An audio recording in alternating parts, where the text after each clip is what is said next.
So I caught myself doing it again. And what is that thing? Like literally overthinking this podcast. So this is basically going to be episode 2 of the BOWpod. And after recording the first episode, I'm thinking to myself, okay, what can I talk about now on the second episode? And which is not necessarily a bad thing, but what I realized and what I caught myself doing is just like thinking on so many ideas and not necessarily sticking with one thing. And generally what tends to happen is you think, and then before you know it, you're not doing anything.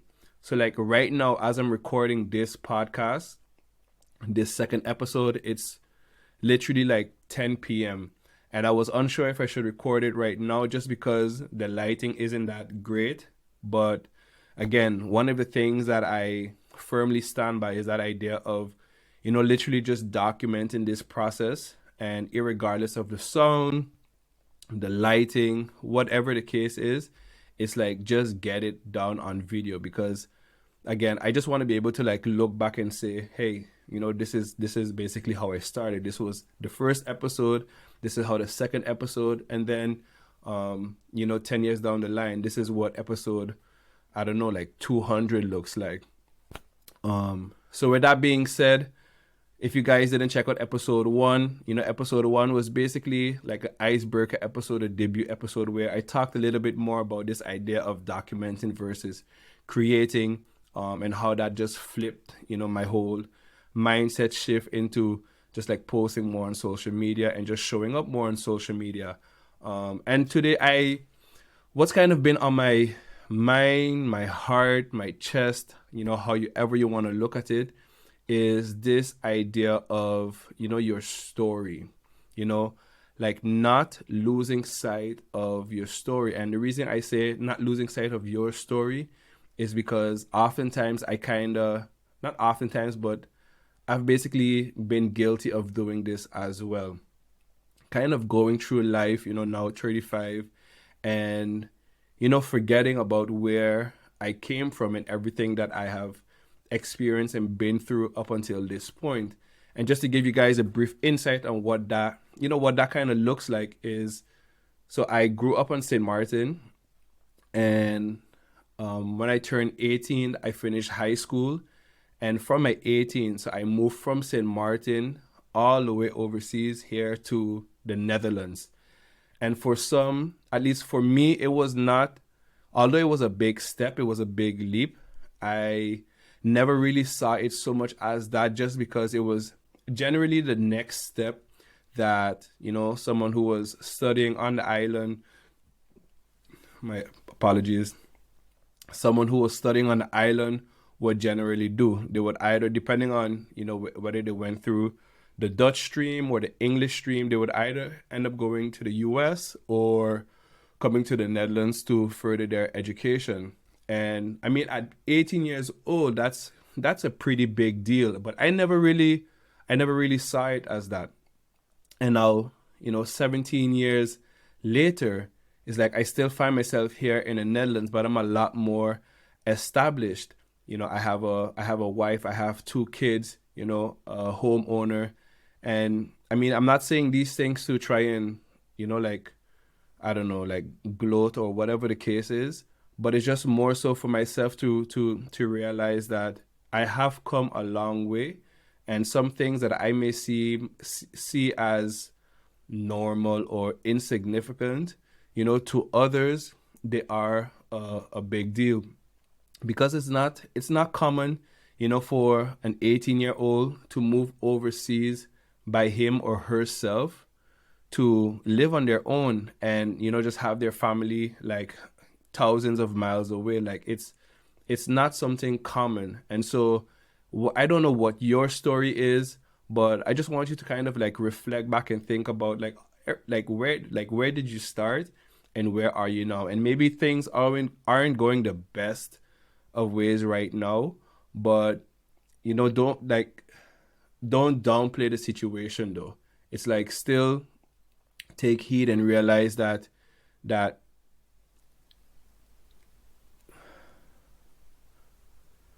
and this is kind of like the realness I wanted to show in this, just because it's like I kind of lost my train of thought, but it's fine. We're gonna roll with the punches. Um, um, oh man, this is crazy. This actually takes me back. I think about this one takes me back about we're in 2023. What was it? I think it was 2014 or something like that. Um, yeah, maybe a good 7, 9 years ago, but back to a period where I was actually practicing public speaking, just because I wanted to improve my communication skills.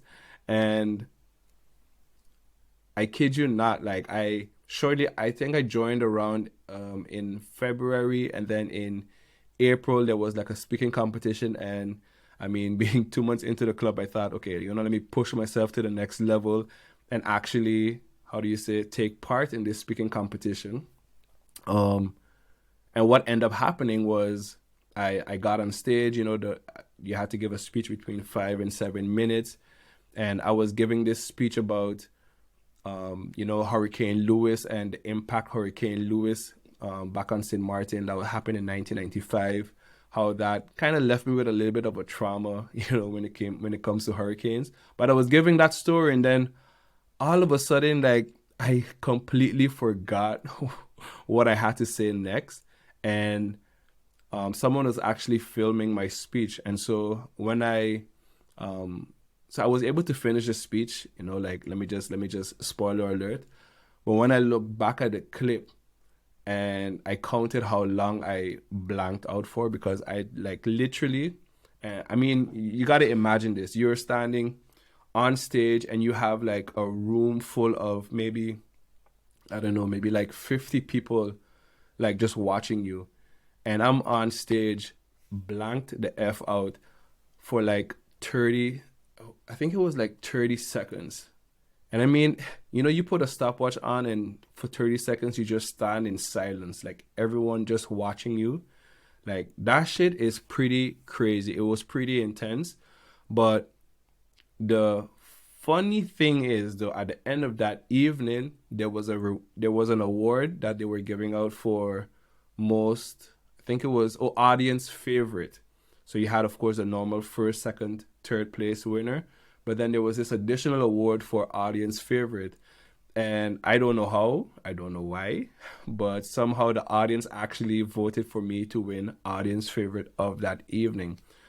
But it just goes to show that, also just in life, like things are not gonna go as you expected. It's never gonna go perfect. It's all about how you respond to that situation and how you react to that situation is what's most important. And yeah, this was like a little side tangent just because of that blackout. I just, kind of remember that story. But for this episode, again, I didn't have any notes, just because, again, this podcast initially, as it's starting out, is just going to be me sharing, my ideas, my beliefs, things that I feel, and that I feel strongly about. And one of those other things is the fact that I can be very hard on myself when it comes to, being 35 and feeling like I don't have everything figured out. And I don't know quite where that notion actually came from, thinking that at 30, 35, I need to have everything, figured out. Maybe, I don't know if it's because I have kids. It's like, you want to have stuff figured out so, so they can be, like well off and they can have a better life than you. But, somewhere down the line, I kind of adopted that mindset of, being in my 30s, I should have stuff figured out. And then here I am now, 35. I quit my job, and I'm on this entrepreneurial path. Here's doing a podcast, building a web design business on the side, and on this path of becoming a content creator. And what I realized is that looking at or speaking with people that are older than me and watching other interviews and podcasts of people older than me, and one thing one, there's this one line I hear quite often, and then it really shifts my perspective, and where I'm thinking I have no clue why I'm adopting that mindset. But generally, in those podcasts or in those shows, videos, what you end up hearing them saying is, let's say at 40, at 45, at 50, at 55, they're saying, I'm just getting started. Like they're starting like fresh new endeavors, and they're super excited because they feel like they have like another 30, 40, 50 years to go. So they feel like they're just getting started. And here I am now in my 30s thinking like I should have everything figured out. And that is like, so you put yourself at such a disadvantage, and I do such a disservice to myself by adopting that mindset, just because then I kind of tell myself that whatever I've been doing now, so like prior to me quitting my jobs, everything that I've been doing up until this point, it's like set in stone and it's not going to change. And, like that's it. And that's a sad reality to actually, be living in.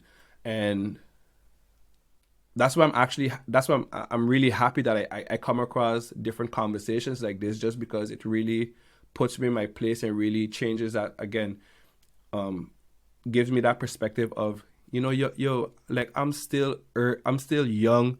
I'm still early in, whatever game it is that I want to play. And I just need to, just continue following those things that really interest me, that keeps on piquing my curiosity, and venture into those areas, just because, I mean, those are the things that brings me the most joy, or at least that's the only way I'm going to find out if it brings me joy. So if you ever feel like you are supposed to have, things figured out at 30, 40, even be it 50, I mean, it just doesn't make sense. I was having this conversation with my wife and a cousin of mine's about this idea of having stuff figured out.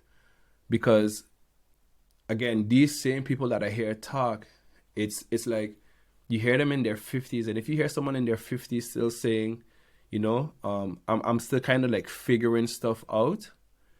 I mean, who am I to think at 30 I'm gonna have everything figured out? And I truly believe that you are never ever gonna fully have life figured out. I think I'm probably gonna be well into my 80s, into my 90s, still saying, oh, like I'm still trying to figure out like my place in this world. And so it's like there's no absolute in figuring life out. I think the only absolute is that it's gonna be this constant, ever evolving, continuing change, figuring outness that's taking place, and coming to the realization that I need to get comfortable and embrace the fact that this is actually normal. Like year after year, I'm gonna be figuring stuff out and continuously figuring stuff out.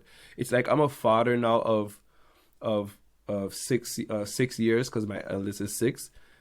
And to this day, it's like I feel like I'm still winging it as a dad, because I'm still learning myself as a person, as an adult, coming to a lot of realizations, being now 35, and so if in order for me to to give my kids the best advice, or to be the best example, for them, it's like I need to be the one leading by example, and showing that, hey, even at 35, of course I'm going to do my duties as a father and be there as a father, but at the same time, I don't ever want you to stop going or chasing chasing the dream that you want to achieve, or the person that you want to be, or that you envision yourself being.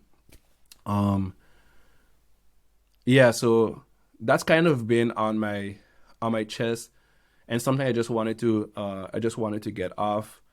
And I'm not gonna make this episode any longer, just because I just really wanted to be like some short some short bites, some short takeaways, some short insights that, that you can use and, maybe find useful. But again, I just want to make it a habit that as soon as I get these ideas, these thoughts that come to me, because sometimes they come to me at the weirdest times, like it's like when I'm just about to like fall asleep, it's like, you get like these amazing ideas, but then I don't even end up writing it down.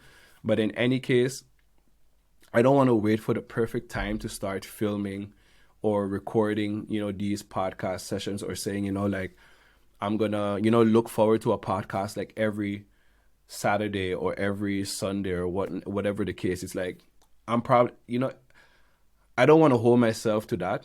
I just wanna be free in this, where as soon as I feel like conviction about something that I want to share, I'm just gonna, drop on the camera and share it. Whatever the lighting, of course, over time, I'm gonna continuously try to make this podcast and these sound bites 1% better every time. But I think the most important thing right now is just that I'm getting my ideas and getting my thoughts out and into this, just like this into the world, so that I can, look back again and just be like, aha, like, so this is what was going through your mind at that point in time. So guys, I'm gonna wrap up here, the BOWpod episode 2. If you made it this far, again, I appreciate you. And like, let me know, like, whichever part in this episode, like if there was something that really resonated with you, like I would really love to know, and just like build a community of people who are a community and a gang of, yeah, gang sounds so negative, but yeah, just build a community of other entrepreneurs or other aspiring entrepreneurs who are also like focused on putting out a body of work. Because at the end of the day, whether you like it or not, the body of work that you put out into the universe, that you put out there, is going to be your legacy.